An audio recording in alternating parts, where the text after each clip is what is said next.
I'm Randy Alvarez. You're watching The Wellness Hour, news that makes you healthier. This is our podcast edition. With us, we have somebody, everyone knows who he is. I think if you're interested in nutrition and health, you'd have to live in a cave not to know who Dr. Josh Axe is. Dr. Axe, welcome to the program. Hey, thanks, Randy, for having me. You know, before we reached out to you, I said, this guy is the one to watch. I mean, you're on the Dr. Oz show. I think you've been on just about every television show, and your message is just kind of sweeping the country with gut health, with the keto diet cookbook, the collagen diet, just on and on and on. Well, your newest book that I just read, hot topic, and that is Ancient Remedies. So tell us about some of the books you've written, and tell us about this new book. Yeah, so I wrote this book first off because it's been so powerful to all the patients I've cared for over the years. I really truly believe that food is medicine.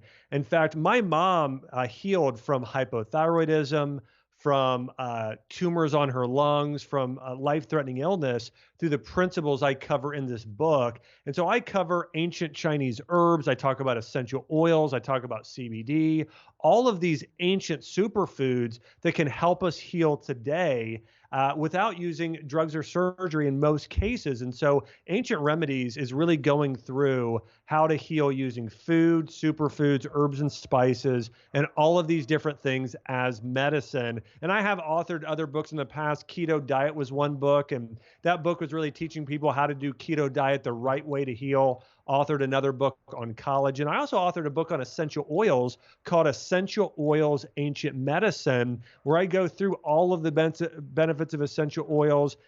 It also acts as a reference guide. So if you want to know which oil is best for which condition, it covers it. But this new book is the best book I've ever written. It's the book that actually Dr. Oz wrote the foreword to, and he rarely writes a foreword to a book, but after, he reviewed it, and many other people, David Perlmutter, they said, wow, this is something that people need to get in their hands. And so this acts as a book that really dives deep into ancient nutrition principles, but also it gets into has over 80 recipes and 70 prescriptions. So if somebody's struggling with hypothyroidism, for instance, I go through the exact herbs for that condition. I go through the root cause.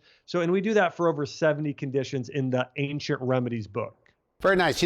Anticipating this interview, I've talked to some of my friends at the American Academy of Anti-Aging Medicine, the functional medicine doctors, and I don't think if you're a medical doctor into nutrition and reversing some of the diseases associated with aging, everybody knows you. And I said, what do you think? And everybody's on board with what you have to say. I mean, you're delivering the message in a great way. I don't want to side with you too much here because I'm just asking the questions. But let's start a little bit with you. So you early on, I read your book, but early on you started out as a chiropractor, but not a regular chiropractor. Tell me about that. And how did you know you didn't want to be just a traditional chiropractic physician? Yeah, so I'm going to go way back and then I'll get into that. But really, what got me into the natural health space was a crisis in my own family. So my mom was diagnosed with cancer when she was 40 years old, which was kind of crazy. My family was always very into fitness, but we knew nothing about nutrition. And so we lived in what I call the conventional medical model. Anytime we were sick, we just took drugs. We had no idea there was another way. So when my mom got diagnosed with breast cancer at 40 years old, we went through all the conventional medical treatments. She had a mastectomy. She went through rounds and rounds and rounds of chemotherapy. And I remember saying to myself, there has got to be a better way. And I never want to see anyone go through this again. Well, she was eventually diagnosed as being cancer-free and healthy, but the problem was she seemed like she was more ill than ever before. My mom got put on. By the way, were you already a doctor at this point? No, this was before that. This was when I was early days. Okay. I was probably in 7th grade at the time. Okay. And my mom, got put on, like I said, antidepressant drugs, thyroid medication, got diagnosed with chronic fatigue syndrome. She was sick and tired all the time. This went on for 12 years. And then I decided I want to become a doctor. I want to learn all these things. So I was about to graduate chiropractic school. I was studying functional medicine and nutrition. And I got a call from my mom and she said, I've got bad news. They just diagnosed me with tumors on my lungs. I've got all these issues. Wow. She said, what do I do? And I said, Mom, I'll be home. I flew home from Florida back to Ohio, we sat down, we prayed together. We felt really led to take care of her all naturally. I've been really blessed to have been learning all of these things. So my mom, we radically changed her diet. We had her start juicing vegetables, drinking bone broth, consuming ancient superfoods like reishi mushroom and turmeric, and using essential oils. So she followed this whole health protocol. We followed the protocol. Her oncologist saw her 4 months later, did a CT scan. We got a call from her the next day, and she said, "This is highly unusual, but your tumors have all shrunk by more than half, by over 50%. She said, "I want to see you again in 9 months." Went back 9 months later after another scan, complete remission. And today my mom is in her late 60s. Says she feels better than she does in her 30s. She water skis. She's ran 5Ks. Wow. My dad is in his 70s and still healthy as well. So all that being said, I learned these principles from what my mom went through as I spent thousands of hours of doing research. Now, in terms of the chiropractic school, I went and mentored. I went and did an internship with a doctor who had a chiropractic degree, but really he practiced nutrition and functional medicine. So I didn't even know. So my idea of chiropractic was that you do nutrition and that you do functional medicine because that degree allows you to practice in that way. So even when I went to school for that, it was with nutrition and functional medicine and all those things in mind. But I did all of those things. I practiced functional medicine, practiced nutrition, practiced chiropractic, and it obviously served, it served my mom well in helping her Tell me heal. this, is your mother's case typical? I mean, do you hear anecdotal clinical stories across the country of people that say, I'm getting better. I feel better. My autoimmune has gone away. My energy is back. My libido is back. My memory's back. Is this typical? Absolutely. Here's the difference. Treating the root cause. What happens today is so many people go into their doctors and they say, "Hey, you've got hypothyroidism or you have type 2 diabetes. We're going to give you a certain drug to treat your symptom." When I ran my clinic, which I don't operate anymore, but when I ran my functional medicine clinic full time, I had over 50 people with type 2 diabetes completely reversed. And the way that happened is I said, what causes it? It's excess sugar and it's insulin spike. So how do we balance out insulin? We remove the sugar and refined carbohydrates from your diet. We have you consume a lot of fat and protein, healthier forms. We get you a lot of nutrients. There are studies showing cinnamon, that herb helps balance blood sugar. Fenugreek helps balance blood sugar. There's a mineral called chromium that we get from foods like broccoli that helps balance out our blood sugar. So I would lay out a very specific diet plan and protocol. People would follow it and boom, they would reverse diabetes. A lot of these people in less than 30 days. So yes, diabetes, autoimmune disease, many of these conditions can absolutely be reversed. And I actually cover how to reverse and heal almost every condition in that new book, Ancient Remedies. 22 years ago, just about 23 years ago, I had somebody from, without mentioning their name, one of the biggest clinics, an endocrinologist. And I knew from my friends that were doing natural stuff like this, from my medical doctors. And I said, can you reverse type 2 diabetes, early onset? Can you reverse it through nutrition? And they said no. Anyway, that was the short answer. But I asked some of the doctors, I said, why would somebody as brilliant as an endocrinologist from, I think it was Mayo or something, why would they say this? They said, because they never see reversals in their practice. So they probably don't believe it. So that was considered quackery. Now it's considered mainstream, that they know nutrition can reverse type 2 diabetes in many cases or most cases. Is that the way it is with all of these other problems as well? That's also becoming acknowledged, that you can help people with autoimmune, you can help people with this leaky gut you talk about, and all the things associated that go with that? Yeah, absolutely. Again, it all goes down to treating the root cause. We're going back and looking at these ancient principles and these things that work. I'll give you an example. My brother, who is now operates a clinic in Tampa, so he followed in my footsteps, went to school, now runs a functional medicine clinic in Florida. His name is Jordan Axe, and he runs Axe Holistic Medicine. But he had Hashimoto's thyroiditis, which is a form of autoimmune disease that affects the thyroid. I put him on a health protocol. He started following all of this, and after 3 months, his autoimmune disease was completely reversed. Now, he's one example of thousands, but absolutely, autoimmune disease. Does he have to take thyroid medication? Do what? Does he have to take thyroid medication? He's on 0 medications. Okay. 0. And so, and here's the thing I do want to say: if you get have a very severe form of a condition, sometimes your body doesn't heal and get back to 100%. Sometimes it's 50% better, 80% better. But here's what I can tell you: the majority of cases of many to most conditions can absolutely be healed and reversed if people are completely changing their diet, taking the right supplements, doing the right lifestyle as well. Even our emotions affect our health, you know? So if somebody has hypothyroidism, but they have a lot of fear in their life, that's going to affect their adrenal glands, which will affect their thyroid. So I think it's important to remember as well that one, you got to take care of nutrition. That can help reverse most diseases, but there's also an emotional and mental component of our health that's also critical to healing. Now, you know, they call this, because you use the word functional many times, and some of the people that are going to watch this or even listen to this, give us a working definition of functional medicine as you see it. What does it mean when you say I'm a functional medicine practitioner? Yeah, so let me give you two examples. Conventional medicine is doing just what the conventional system is doing, and that is treating organs individually and not looking at the whole body holistically. What functional medicine is saying, okay, your body functions in a very specific way, and your organs function in unison. So your liver works with your pancreas to digest fat. So it's not just, if you have a liver problem, it's not just your liver. For instance, or let me give you another example. If you have hypothyroidism, it's rarely caused by a thyroid issue. It's actually that thyroid problem is caused from a digestive issue and an adrenal issue. So functional medicine is saying, okay, what's actually the root cause of that thyroid issue? Oh, well, it's that you are too stressed, and so your adrenal glands are pumping out a lot of cortisol.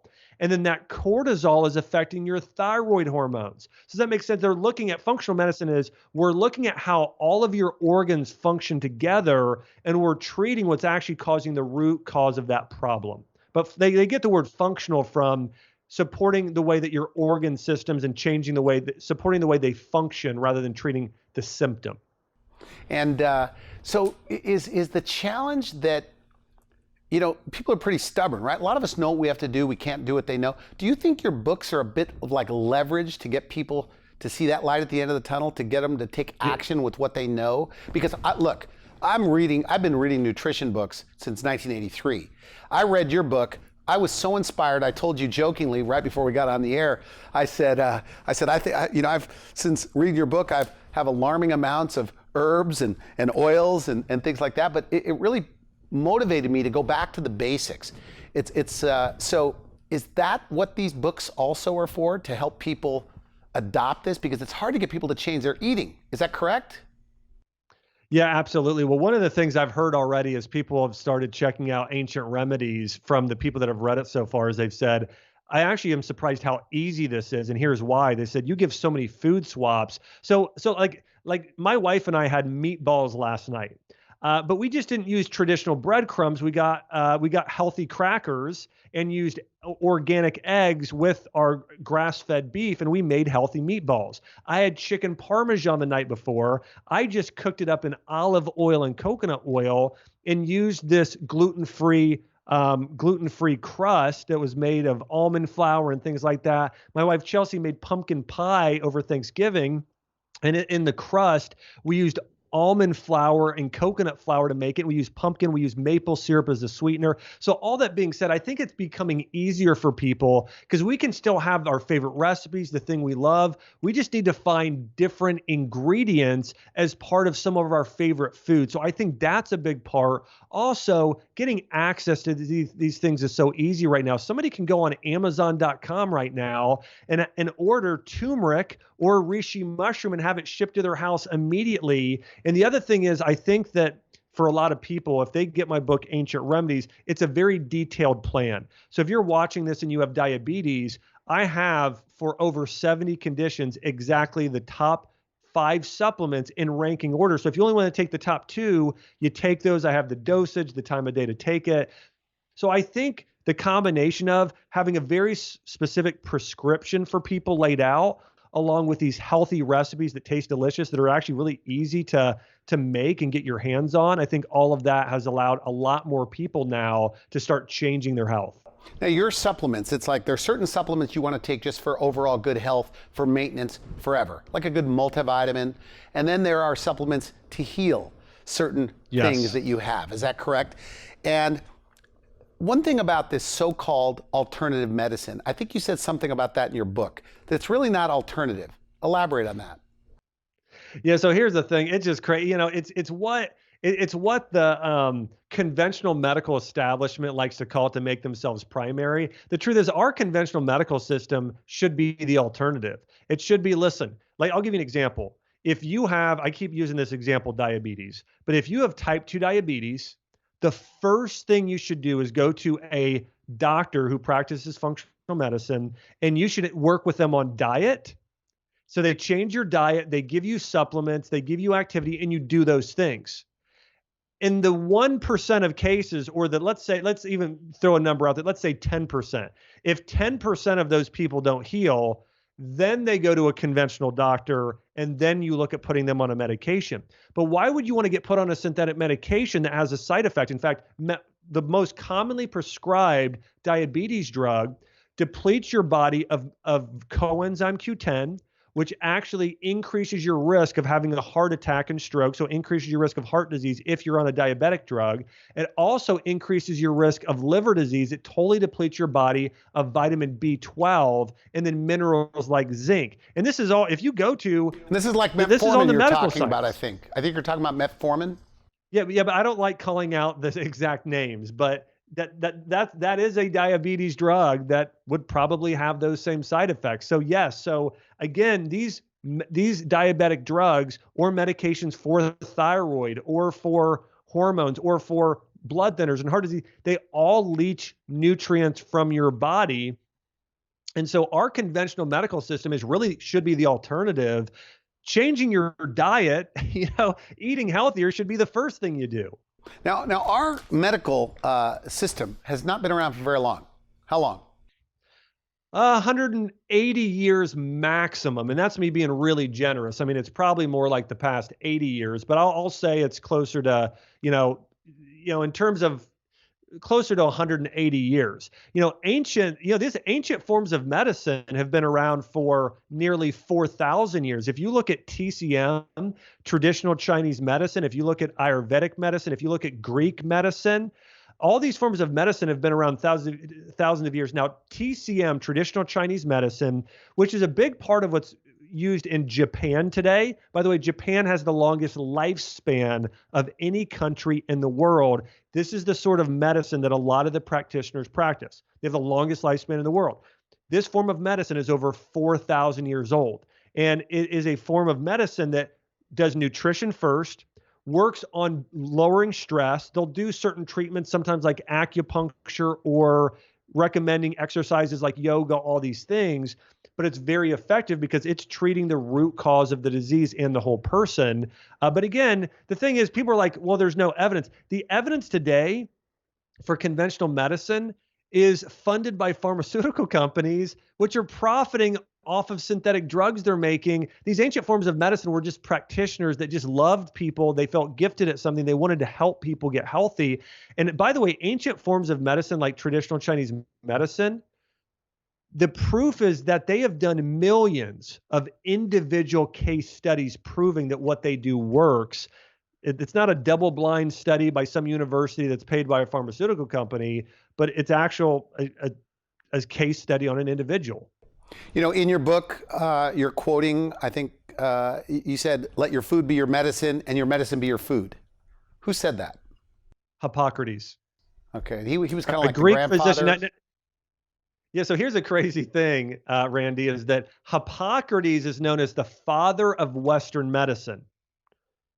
But everything he practiced, if Hippocrates were here today and you went to see him, you'd say, oh, you practice Eastern medicine or you practice functional medicine. That's what they would tell him. Or alternative medicine. Or they'd say, yeah, exactly. He practiced alternative medicine when everything he prescribed nutrition, He prescribed sunbathing, walking barefoot. He actually prescribed people going and spending time with animals, animal therapy for healing, like horses and dogs. So it's, Hippocrates was definitely on the cutting edge. But today he would look at our medical system and say this is a total disaster. What frustrates you the most about what's going on in traditional medicine? What frustrates me the most is that the people that are sick are not getting well. My mom suffered through cancer. Like growing up, my mom had chronic fatigue syndrome, was tired all the time, overwhelmed because she never had a doctor who actually worked with her to get healthy. What happens today is people go into doctors' offices and it's sort of like getting, cattle through through a farm. It's like, okay, hey, you've got this condition, here's a prescription, see you later. Versus talking to the patient, seeing what they actually need, and actually laying out a specific diet plan, laying out all of these things. And so the truth is that people are doing things for profit, not for people, not for actually, helping people heal. I'm not saying that there's not a lot of good doctors, even in conventional medicine, that aren't good people. I'm just saying they're blind and they don't know there's another way. So that's the thing. The thing that frustrates me most is that there are a lot of people out there that, because like you mentioned this earlier, you went and asked this doctor from maybe Mayo Clinic and he said, no, diabetes can't heal. And he told all his patients that. So those people went through their whole life thinking I can't heal, when the absolute truth is they could. So the fact that the truth was hidden from them, and this is the other thing, Randy, not to get political, but the censorship going on, there's actually companies now that are linked, like Google owns multiple pharmaceutical companies. So now when you do searches online, they try and set it up to where you go to WebMD so you can see a pharmaceutical ad that they make money from. And so anyways, I know you probably didn't want to hear that, but the truth is even the censorship is crazy out there today. So that frustrates me. We've had our show now. I have 4,500 half-hour shows airing on television this month of December 2020. And, I've had these consultants that'll say, Randy, you need to get more mainstream doctors because then you could get funding from the drug companies and things like that. And I'm conflicted about that because I've been somewhat brainwashed and convinced by people like you that nutrition and supplementation and getting a good night's sleep, as you point out in your book, detoxing from some of the toxic stuff in your life, that just like a plant you mentioned in your book, I love it. It needs sunlight, it needs good soil, it needs this and that, and that your body is incredible in a way that it could heal itself. So, I read your book and I want to give you another observation. So I've read books like by Stephen Gundry, who's a thoracic surgeon, heart surgeon, doing a great job.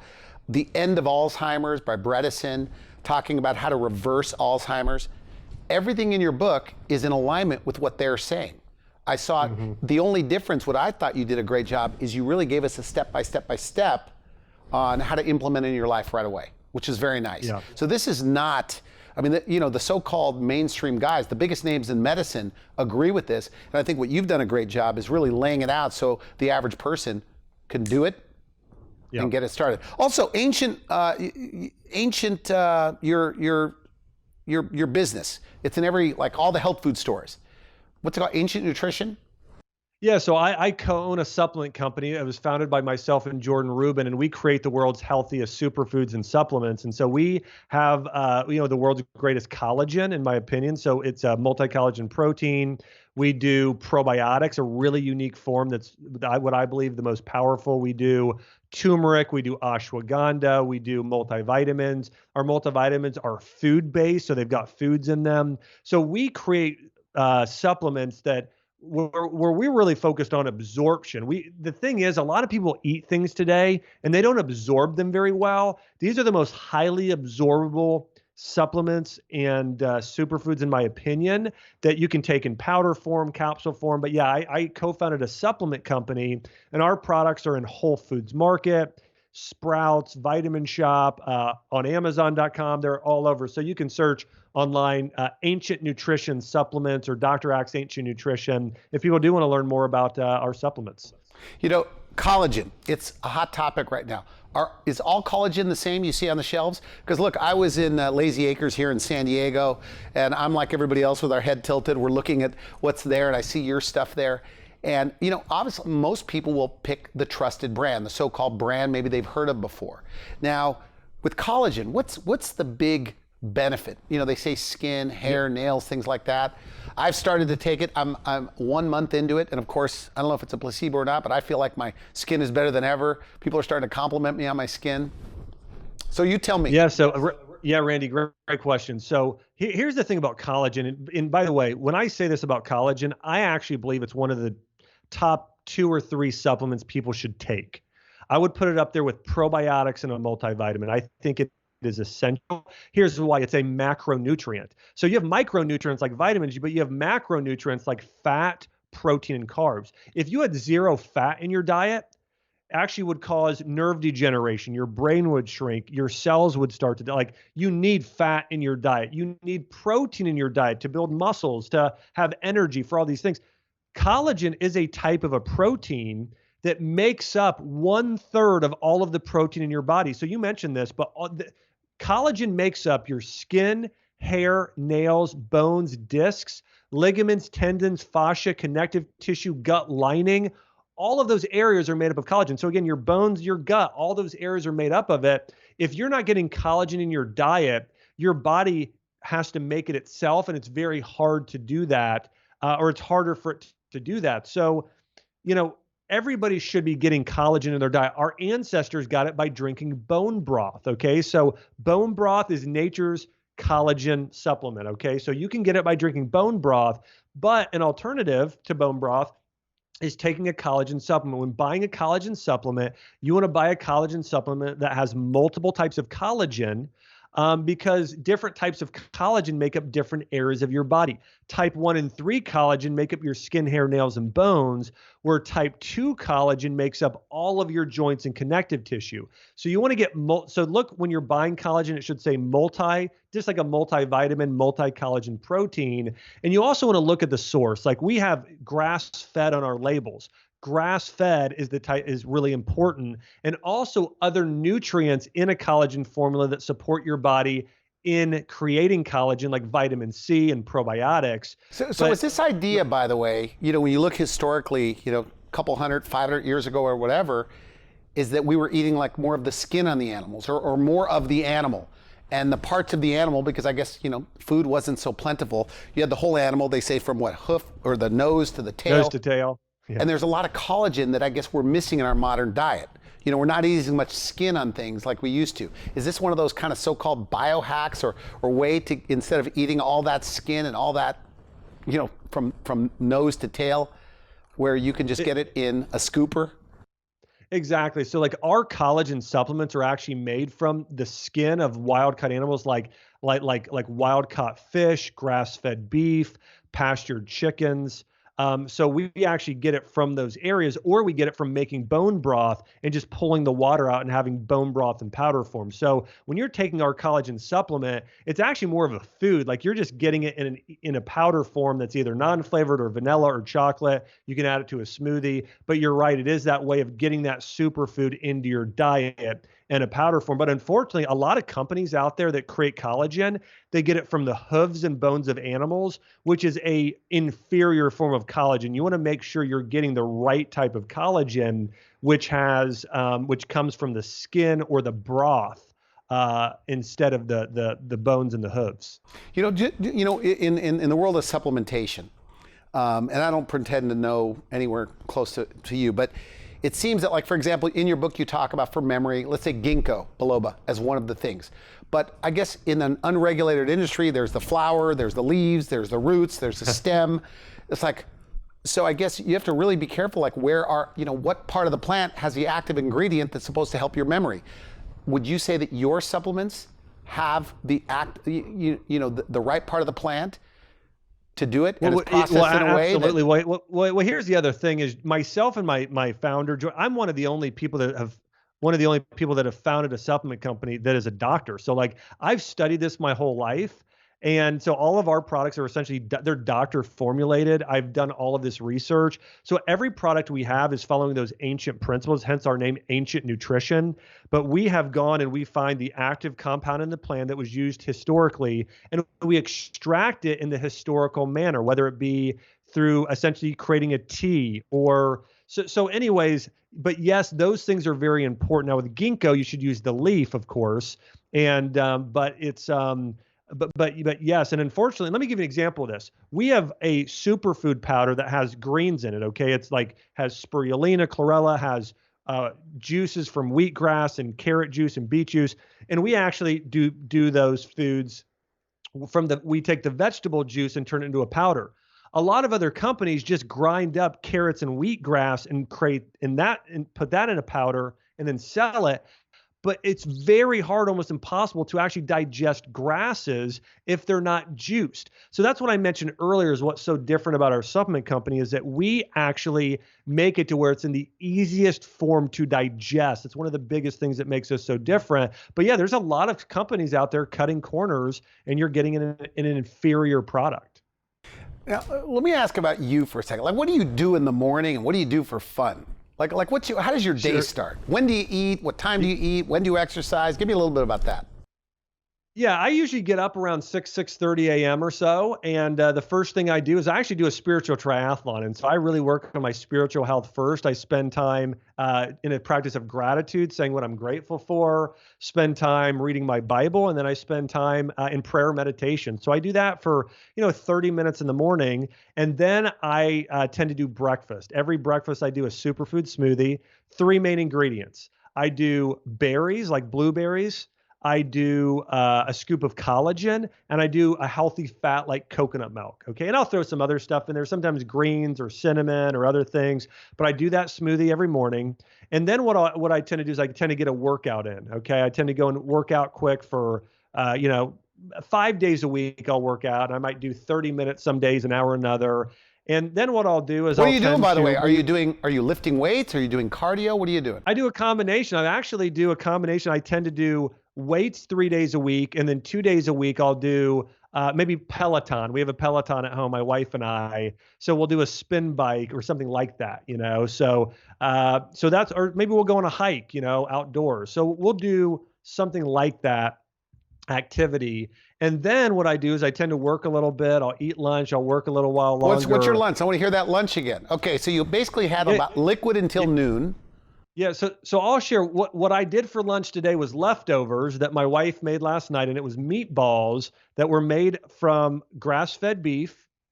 It was almond crackers, and we did some like Italian seasoning in there and some eggs. Okay, so I had that. So those meatballs for lunch. We also steamed vegetables. We steamed a bunch of green beans and cauliflower, and I ate that with hummus. So I had hummus with a bunch of steamed vegetables. Tonight, I'm trying to think what we'll probably do. I'll tell you what we did the night before for dinner. We did burgers. So we just have a grill here. We did a couple just grass-fed burgers, and then we baked vegetables. So we took a bunch of vegetables, we covered them in ghee and coconut oil. Ghee's kind of like grass-fed butter, and sprinkled a bunch of sea salt on those and baked those in the oven. And then for dessert, actually Chelsea's mom was in town, and we took raspberries and strawberries, and we covered them in dark chocolate. We made dark chocolate covered berries, had those for dessert. So that's kind of what we had for dinner. Okay, now you're a very lean guy, right? Muscular, lean guy. Yeah. So, for example, people that have a tendency to gain weight, or people that have a little bit of insulin resistance, because for me, if I'm having any kind of fruit, it'll blow me up. I tend to get hungry or have this, sugar drop, this blood sugar drop. So, the way you're eating with a healthy metabolism, is it going to be different for a person with maybe a damaged metabolism? Would they do less fruit? The way that I eat is the way that somebody should eat with a difficult metabolism. I'm very lean for a reason. It's because I eat the way I eat. Genetically too, I probably do have a faster metabolism, but even then, this is how people should eat. Here's the big thing. When people overconsume, and this is basic, we've all heard this, when you overconsume carbohydrates, especially later on in the day, That's what's going to, that's the biggest, that's one of the top three things. I'll mention the other two here. But the biggest thing is you overconsume carbs. What you got to do is you got to get those excess carbs out of your diet. You got to eat more protein, more fat, and you got to find a way to satisfy your sweet tooth. Use stevia, use monk fruit, use these low calorie natural sweeteners, do things like dark chocolate. Okay. But do those things. Change your diet in that way, then add in some herbs like cinnamon. Cinnamon really makes it, add that to your morning smoothie I just mentioned. And then the other big thing is sleep. Sleep is so impactful when it comes to keeping your metabolism healthy, getting 8 hours of sleep a night. The big thing is getting to bed earlier. You got to get to bed earlier, but and you don't want to be. Look, most of us know we have to get more sleep, but we can't do it. We can't get that 8 hours. And we just either wake up, can't go to bed. So in your book, if we follow your guidelines, you believe that you could take somebody that has a tough time falling asleep or staying asleep, you could reverse that. 100%.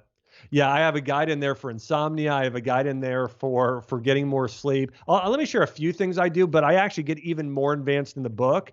One, after dinner, I wear these glasses that block blue light. I was going to ask you about that. Yeah. And I wear those, and they work incredibly well. I can notice a big difference. If I watch TV and I'm not wearing these glasses where I'm seeing blue light, and versus if I have them on, I can notice a difference in my sleep. That makes a big difference. So if we watch a show, I'm wearing those glasses. And also right before I go to bed, I try not to watch TV all the way up until, let's say I go to bed at 10 p.m.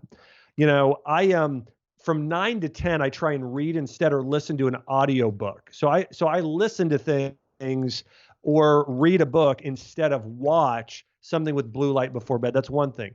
The blue blockers, one. I read or do something. That's number two. Number three, I use a weighted blanket. There are medical studies showing weighted blanket's a heavy blanket. There are studies showing it actually is one of the greatest things you can do to get a deeper night's sleep, get REM sleep. So Chelsea and I have a weighted blanket, weighs 25 pounds. It's a big blanket. It lays on us and you feel like someone's hugging you. You go to sleep faster. You get a deeper night's sleep. The other thing is we keep our room cold and dark.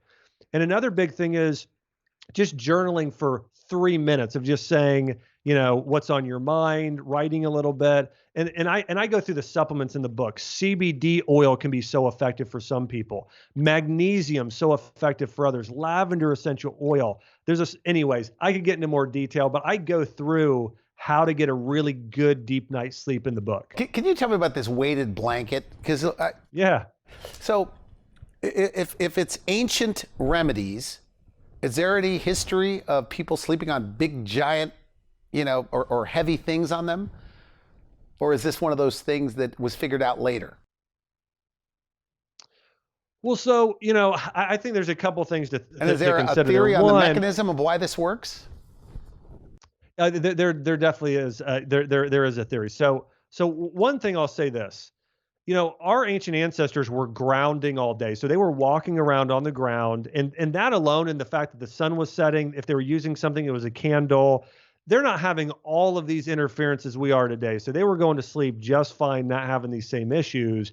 The big thing for us is technology, not being outdoors as much. So here's the other thing. You wake up, you get outdoors immediately. Because as soon as your body gets natural sunlight, or actually even if the sun's not shining, your body is saying, oh, cortisol needs to go up, melatonin needs to go down, and then later on in the evening, they need to make that swap again. So anyways, that's another big thing. In terms of weighted blanket, what I can tell you is many medical studies now have shown it reduces anxiety, improves insomnia. And again, the theory is you feel like you're being protected. So the mechanism from a standpoint of the way God wired our bodies is that you literally feel protected. And that's the thought behind it, is you're resting more easily because you literally feel like someone's hugging you. And so the mechanism is, okay, when people, now my wife and I can't do this, okay? My wife and I are both hot sleepers. Like I give off a lot of body heat. She gives off a lot of body heat.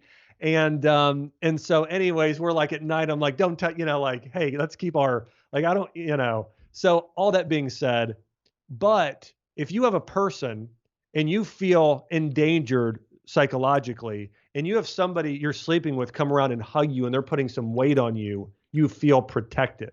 So the mechanism they've actually said is it's essentially like you feel you're like now, consciously you're not, but subconsciously your body is saying somebody is there literally hugging you. Okay, and it seems to work. The blue blockers, I started using those a couple of years ago. We're all looking at our phones. That light raises, I guess, stress hormones.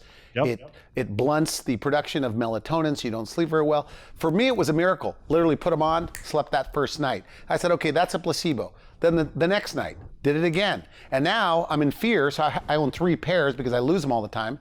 And it's like I have to have these blue blockers, and they become mainstream. Look, with the amount of books you've read, you could talk for more than 100 hours on these topics. We have about an hour together. But what is your main message? Like, and I know we're talking about your ancient remedies, but it's like knowing that you're going to do another one of these interviews and with me today, what's the one thing you really want? Like, if you could get the takeaway that they all need to take away is what?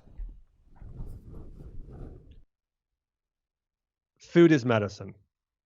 So I would say that. So think about this. Food should be your medicine. If you are ill right now, if you've got low testosterone, if you've got infertility, if you have hypothyroidism, if you have autoimmune disease, if you have inflammatory bowel disease, if you have any health problem, the first thing you should do is think about, how can I change my diet to help myself heal?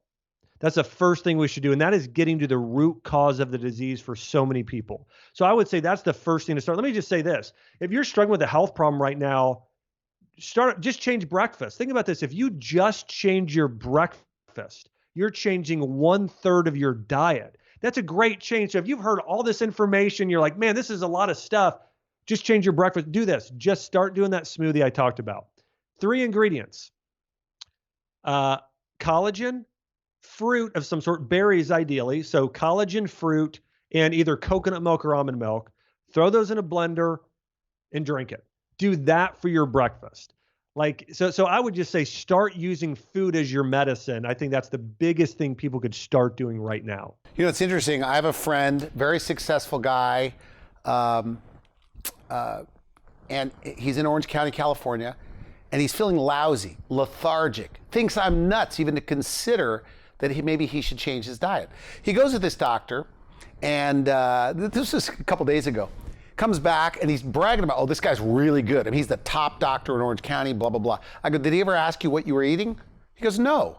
I go, and that's the good doctor. It never occurred to the doctor to say, what are you eating?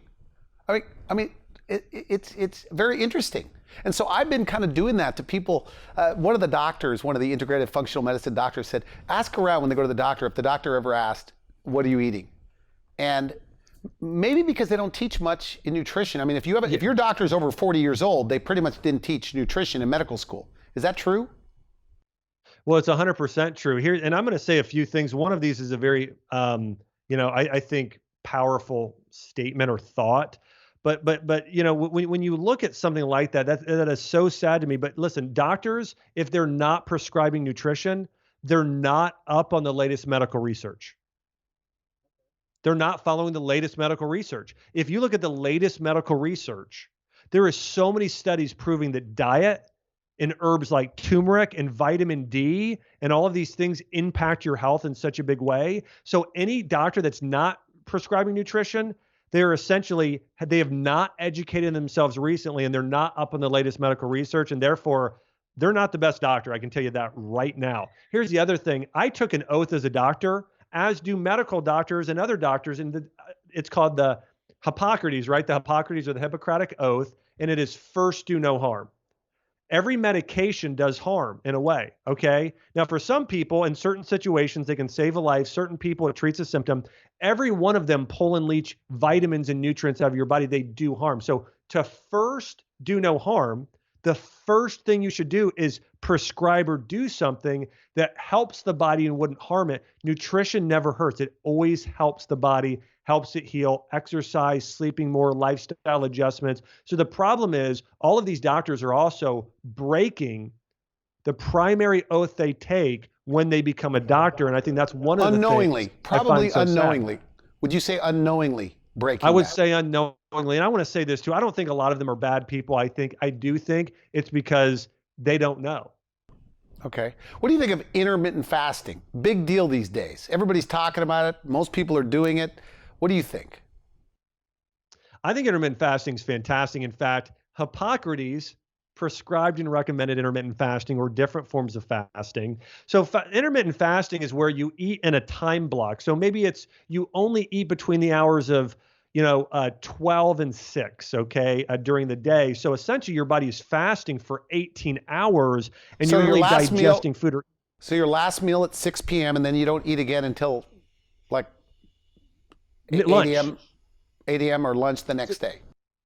Yeah, so essentially you're skipping breakfast. And what I have a lot of people do is rather than eating 3 meals or eat 2, or they'll eat 2 meals and a snack, but shortening that eating window allows your body to better regenerate and heal.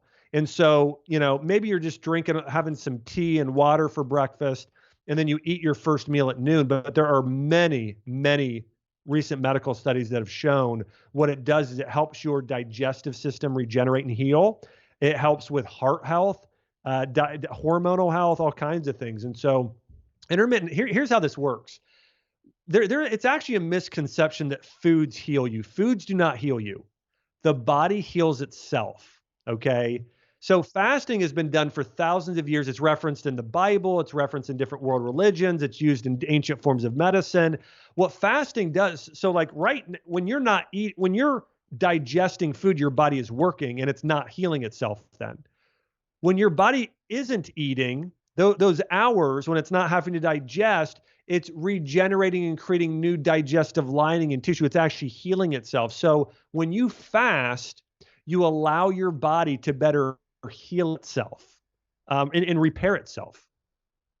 Now, the Bible, you talk about the Bible. What did Jesus have to say, or what did the Bible have to say about nutrition?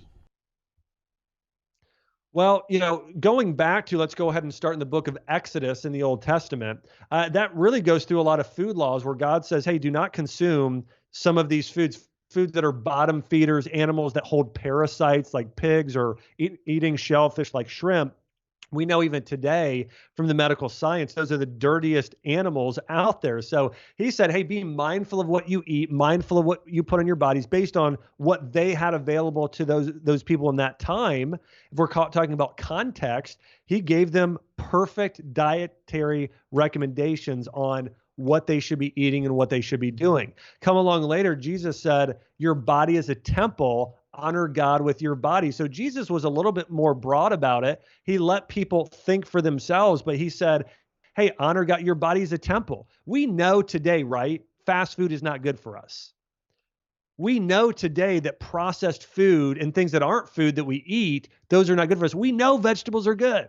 We know, berries are good. We know these things are good for us. So today it's more, hey, do your best and focus on eating real food that supports healing. But what does the Bible say? It says, run to win the race. It says, do your best, give it your all. It says, honor God with your body. It said, the biggest thing, it says, your body is a temple. Think of your body as a sacred temple. Do not put things that are unhealthy in there. Only put in things that are healthy.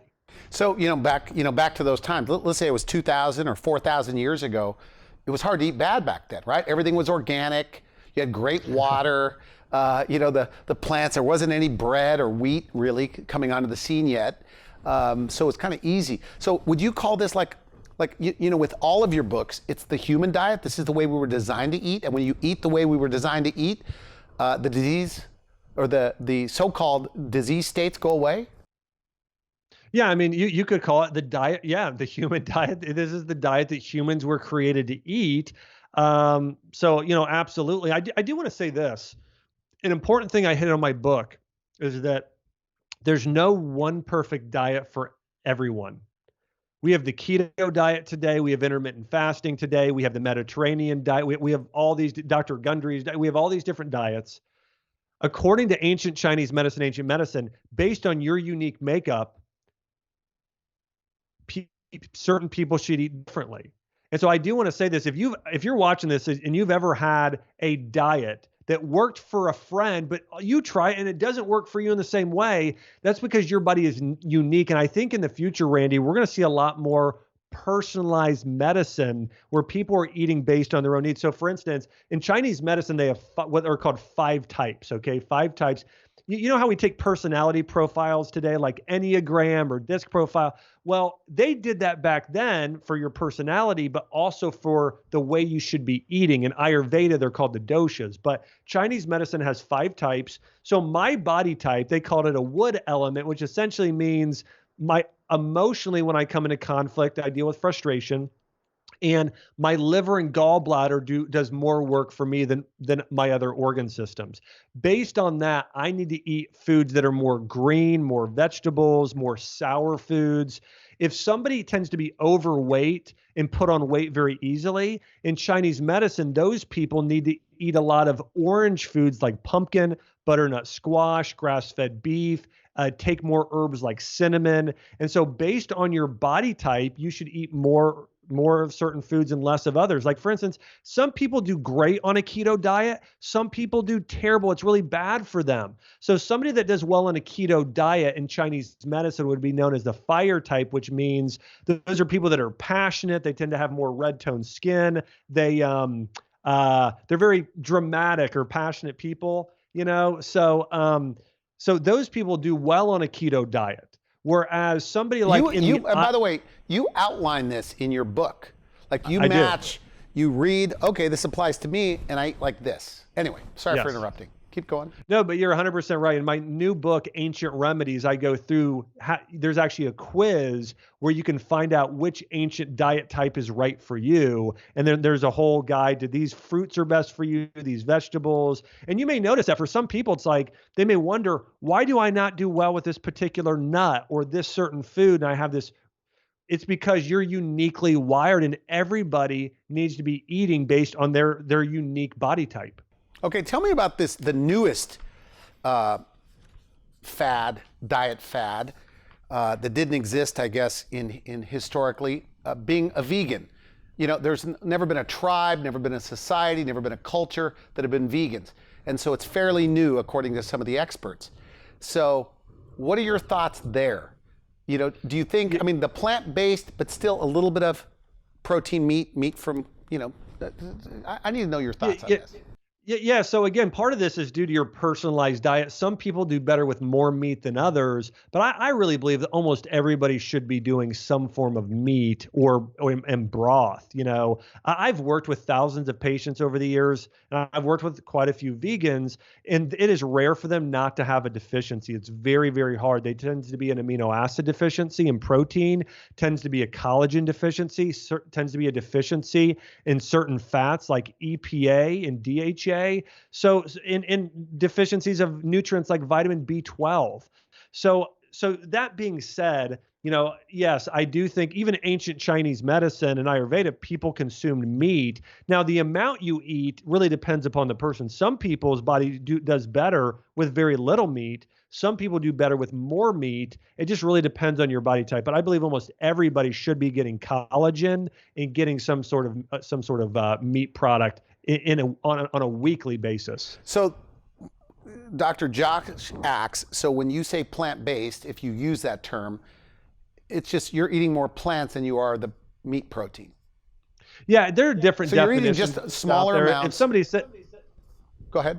If somebody asked me if I eat a plant-based diet, I don't know if I would answer yes or not. I follow an ancient diet. Okay. That's what I follow. I eat a lot of vegetables. I eat a lot of berries. I eat some wild organic meat. That's what I eat the most of, is probably those 3 things. I eat mostly vegetables and wild organic meat and bone broth. Like, those are the things I eat the most of. You know, people like, you know, I've had that female doctor, I can't think of her right now, but she talks about, you know, curing Parkinson's. I think she had MS. She was in a wheelchair. Yeah, Terry Walls. She's amazing. Walls, Love her. The Walls protocol. And she says, I believe in super dosing with like broccoli, you know, high dose vegetables when you're sick, when you have a problem. And she agreed. I mean, I'm reading what she wrote as a mainstream medical doctor that made that conversion. But do you hear stories of people that follow your things using the essential oils, the CBD, the herbs, and of course eating this anti-inflammatory diet, that some of their disease states go away? Like some of these big ones, like MS and Almost always. I mean, I'll say this on a monthly basis. I have thousands of people send me messages on social media, through my website, drax.com, who say, Dr. Axe, I followed the advice in your book or on your website, and I healed of this problem. So, I mean, and I'm not over exaggerating. I get thousands of emails and messages of people saying that. So I absolutely know this stuff works because I saw it with my own family. I saw it with myself. I saw it with patients. I see it now when people are writing into me on social media. So there's no doubt when people are using food as medicine and following and eating more wild organic meat, more vegetables, using these herbs and spices that I mentioned in the book, when people do this, their body heals because they're getting more to the root cause of their disease. Okay. And so, absolutely. What do you say to that person? I bet you've heard this more than 1,000 times. That just sounds so boring. You got to live a little, right? I mean, what can you eat if you can't eat gluten, dairy, soy, this, that? What's life worth living? I would say, I guarantee you, my diet is more fun than anyone that would say that. Is my it more wife flavorful? and I do. Again, this flavorful? week I had meatballs. I have had homemade pizza that I make at home. I've had chicken parmesan. We grilled out burgers on the grill. We made my wife, we did chocolate covered berries. We made chocolate chip cookies. They were some of the gooeyest, best chocolate chip cookies I've ever had. I'll just say that they're just, those people have not tried this. That's the whole thing. They have not tried it. And if they do and get into it, the people I know that are real foodies that sort of love this sort of thing, this is the way they eat as well. So I would say they haven't really given it a chance. It's easy to go out to eat and follow this? I think certain restaurants are easier than others, but when I go out to eat, I'll get whatever or wild meat they have. If they do have like a wild caught salmon, I'll get the chicken, I'll get the burger. And then I tend to do double vegetables. I tend to skip the starch. But here's the other thing. Hey, if you're eating this healthy and you go out to eat once or twice a week, then maybe that's a vacation meal and you're off the diet. You know what I'm saying? Like, I don't think this has to be a hard thing where every single meal needs to be this way. What if, hey, 5 days a week, Monday through Friday, you eat like this, and maybe you try and eat well on Saturday, Sunday, but hey, Saturday night, you have friends over and you guys all want to go out and have ice cream. Hey, fine. That's great. You ate healthy the rest of the week. You know what I'm saying? I think that, hey, there's room to have vacations and fun, and I think that's okay. I was, right before the interview, I had an egg omelet, 3 egg omelet. And of course, I read your book yesterday. So I'm ordering it. And I said, what kind of oil do you use? And they said, canola oil. I said, oh my goodness, Josh Axe says you're trying to kill me, right? So I asked them to use olive oil. But it seems easy enough if you could talk to the restaurant, ask them to use olive oil instead of the vegetable oils or damaged fats that they normally cook it in.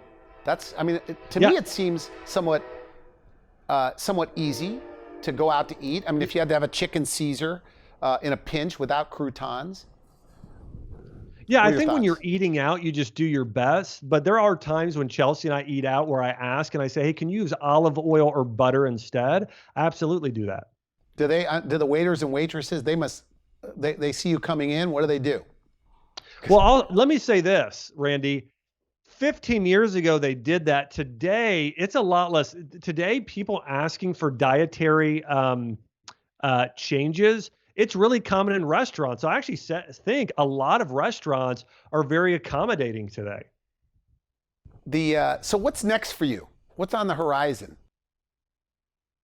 Well, the thing that I'm really focusing on now is I'm just so excited for people to check out this book because, again, everything from my own mom read this book and she was like, Josh, this is the best book you've read. She's like, I'm giving it to all of my friends as gifts. So again, the one thing I'm focused on right now is supporting people in getting this book because I know it's going to transform their life. The other thing is Chelsea and I just had our daughter, Arwen, and she's 8 months old. And so I'm just having a blast being a dad, So we were out in the yard playing with her just a little bit ago and just seeing her grow. And so anyways, that's the other thing that I'm really looking forward to is after I get off this interview, I'm going to go, play and chat with my daughter a little bit. So she's a lot of fun at 8 months old. I got to ask you this question about over-exercising.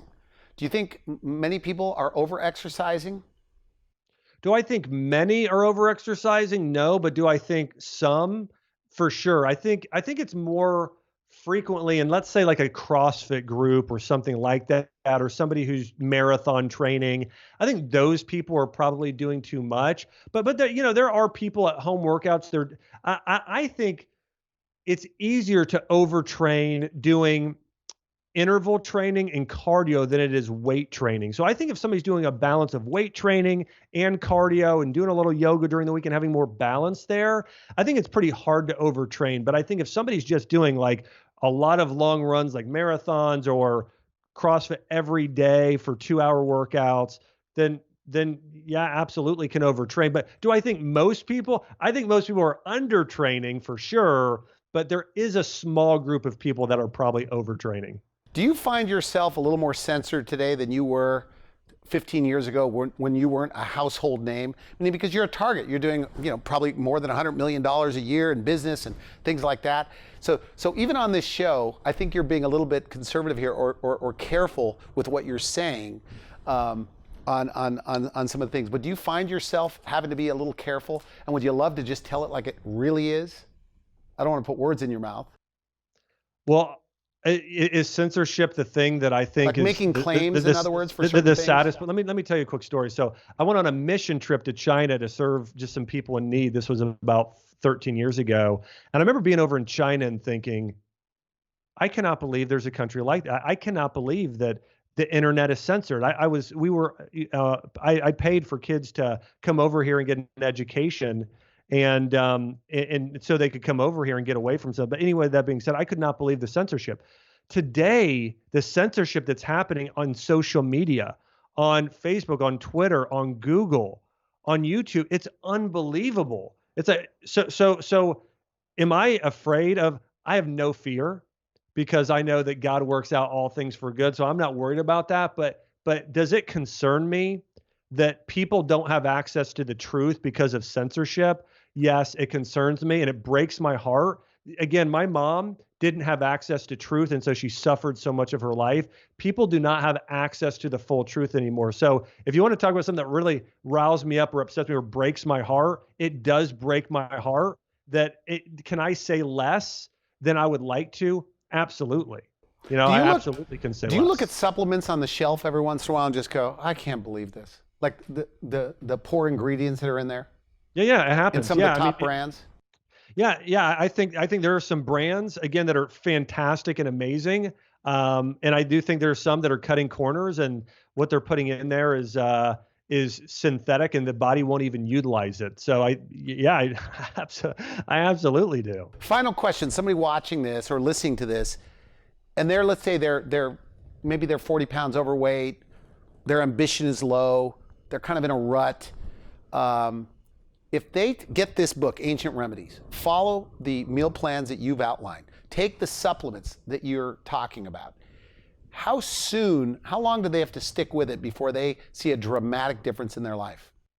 I think people will notice a difference in 3 days. I think people will notice a big difference in 30 days. I mean, I've actually had people after following the diet, they said, my skin and my joints and my body after 30 days, literally, I don't feel like the same person.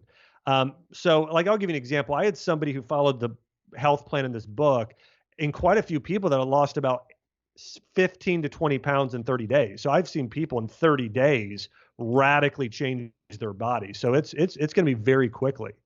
All right, Dr. Axel, what's the best place to get this book? Should they just go to your website or Amazon, or what do they do? Yeah, I think you go to Amazon.com or BarnesandNoble.com and just search Ancient Remedies or Dr. Axe Ancient Remedies on Amazon or BarnesandNoble.com.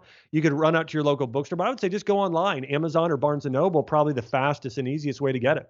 Of all your books, this is your favorite book? It is, hands down. All right. I want to thank you for coming on the program, and stick around a little bit after. I want to talk to you. So thanks, Dr. Axe. You've been watching the Wellness Hour, the Randy Alvarez podcast. Thanks for listening in and watching. We'll see you next week.